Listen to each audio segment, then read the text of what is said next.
নমস্কার।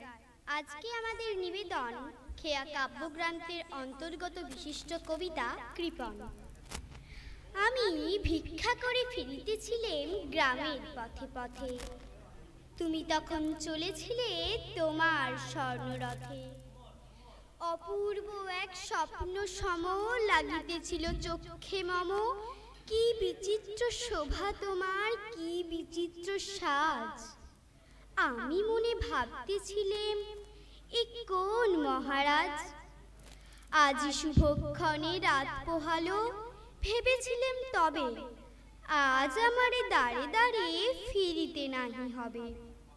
বাহির হতে নাহি হতে কাহার দেখা পেলেম পথে, চলিতে রথ ধনধান্যে ছড়াবে দুই ধারে। মুঠা মুঠা কুড়িয়ে নেব ভারে ভারে। দেখি সহসা রথ থেমে গেল আমার কাছে এসে, আমার মুখ পানে চেয়ে নামলে তুমি হেসে। দেখে মুখের প্রসন্নতা জুড়িয়ে গেল সকল ব্যথা, হেন কালে কিসের লাগি তুমি অকস্মাৎ। আমায় কিছু দাও গো বলে বাড়িয়ে দিলে হাত। মোরে এ কি কথা রাজাদিরাজ, আমায় দাও গো কিছু। শুনে ক্ষণকালের তরে রইনু মাথা নিচু। তোমার কি বা অভাব আছে ভিখারি ভিক্ষুকের কাছে, এ কেবল কৌতুকের বশে আমায় প্রবঞ্চনা।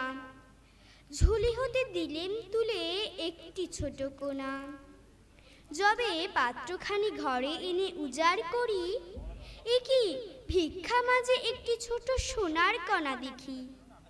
দিলেম যা রাজ ভিখারিকে, স্বর্ণ হয়ে এলো ফিরে। তখন কাঁদি চোখের জলে দুই নয়ন ভরে, তোমায় কেন দিইনি আমার সকল শূন্য করে। নমস্কার।